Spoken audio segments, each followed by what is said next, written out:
आज हम सिर्फ किसी सॉफ्टवेयर की बात नहीं करने वाले, नहीं, हम उस क्रांति को समझेंगे जिसने पिछले लगभग 4 दशकों से डेटा को देखने, समझने और इस्तेमाल करने का हमारा तरीका ही बदल कर रख दिया है। जी हाँ, ये कहानी है माइक्रोसॉफ्ट एक्सेल की। देखिए, ये सिर्फ एक स्प्रेडशीट नहीं है, ये एक पूरा सफ़र है, एक ऐसा रोड मैप जो हमें डेटा की दुनिया के 4 बहुत बड़े पड़ावों से गुजारने वाला है। तो आइए देखते हैं कि कैसे एक साधारण सा दिखने वाला टूल आज डेटा का भविष्य लिखने वाला एक एआई पावर्ड पावर हाउस बन गया। तो चलिए इस सफ़र की शुरुआत करते हैं पहले पड़ाव से। बात है साल 1985 की। स्प्रेडशीट का बाजार, उस पर पहले से ही कुछ बड़े नामों का कब्जा था। और ठीक तभी मैदान में उतरा एक नया चैलेंजर। और जानते हैं सबसे दिलचस्प बात क्या थी? एक्सेल ने एक अंडरडॉग की तरह शुरुआत की थी। इसका पहला वर्जन विंडोज़ के लिए नहीं, बल्कि खास तौर पर एप्पल मैकिन्टॉश के लिए लॉन्च हुआ था। और सच कहूं तो ये एक बहुत ही दादिश फैसला था जिसने आने वाले कल की नींव रखी। तो देखिए, इसके शुरुआती कदम कुछ ऐसे थे। 1985 में मैक पर लॉन्च और फिर 1987 में विंडोज़ पर आना एक जबरदस्त टर्निंग पॉइंट साबित हुआ। इसके बाद 1990 और 92 के बीच टूल बार और 3D चार्ट्स जैसे जो फीचर्स आए, उन्होंने इसे लोगों का पसंदीदा बनाना शुरू कर दिया। अब हम आते हैं कहानी के दूसरे दौर में। और ये वो दौर था जब एक्सेल सिर्फ नंबर जोड़ने घटाने वाला एक टूल नहीं रहा, बल्कि इससे कहीं आगे बढ़कर एक पावरफुल प्लेटफॉर्म बन गया। और इस बहुत बड़े बदलाव के केंद्र में था VBA, यानी विजुअल बेसिक फॉर एप्लीकेशंस। सच मानिए, ये एक असली गेम चेंजर था। इसने लोगों को रोज-रोज के उबाऊ और रिपीट होने वाले कामों से आज़ादी दी और सबसे बड़ी बात, अपनी ज़रूरतों के हिसाब से कस्टम सॉल्यूशन बनाने की ताकत दी। VBA का आना ही वो टर्निंग पॉइंट था जिसने मार्केट में एक्सेल का दबदबा पक्का कर दिया।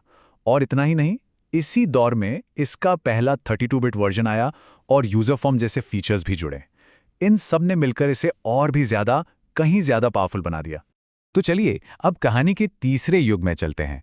यहाँ एक्सेल ने खुद को बड़े और बहुत ज्यादा जटिल डेटा सेट्स को संभालने के लिए तैयार किया। और कह सकते हैं कि यहीं से बिग डेटा के युग का दरवाजा खुला। एक्सेल 2007, इसने आते ही मानो सब कुछ बदल दिया। इसका जो नया रिबन इंटरफेस था वो इतना हिट हुआ कि आज भी मॉडर्न एक्सेल की पहचान वही है। लेकिन ये सिर्फ एक कॉस्मेटिक बदलाव नहीं था, नहीं, इसके पीछे एक बहुत बड़ा अपग्रेड छिपा हुआ था। इस दौर के 3 सबसे बड़े अपडेट्स थे।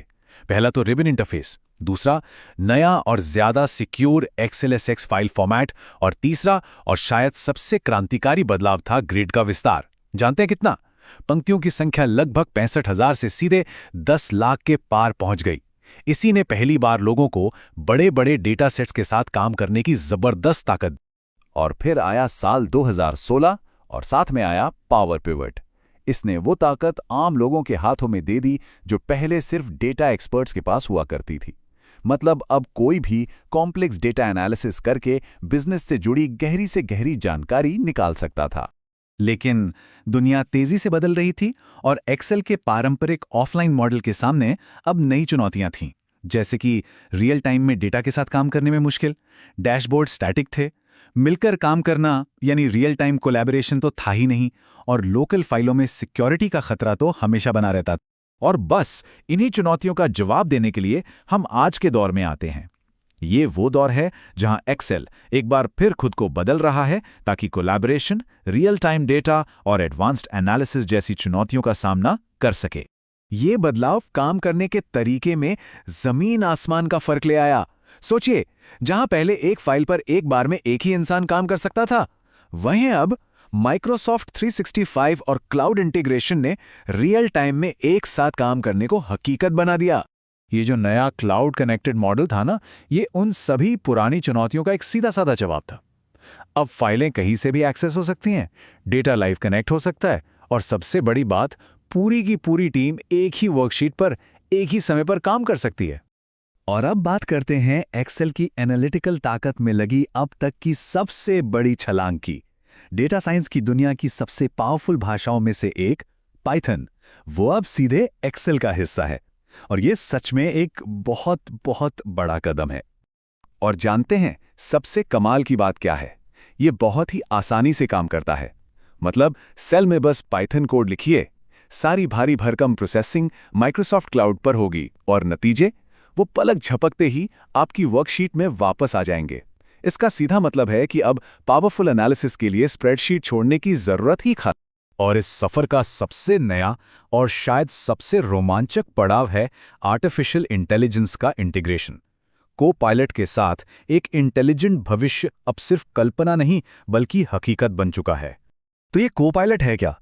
ये एक एआई असिस्टेंट है जो मुश्किल से मुश्किल डेटा एनालिसिस को हर किसी के लिए एकदम आसान बना देता है।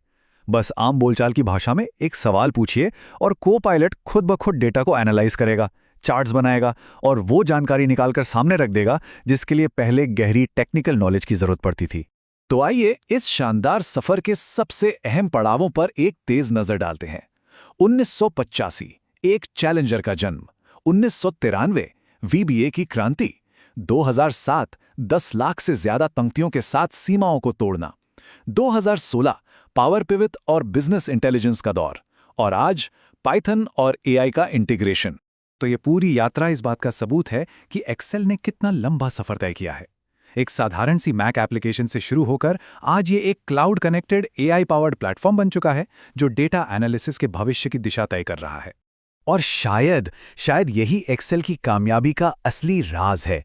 4 दशकों से लगातार खुद को बदलते रहना और नई नई टेक्नोलॉजी को अपनाना ही वो चीज़ है जो इसे हमेशा रेलेवेंट और ज़रूरी बनाए रखती है। तो हम अपनी बात इस एक सवाल के साथ खत्म करते हैं। एआई के सफर में शामिल होने के बाद डेटा एनालिसिस का अगला चैप्टर वो कैसा दिखेगा? संभावनाएं वाकई अनंत हैं और ये सफर अभी जारी है।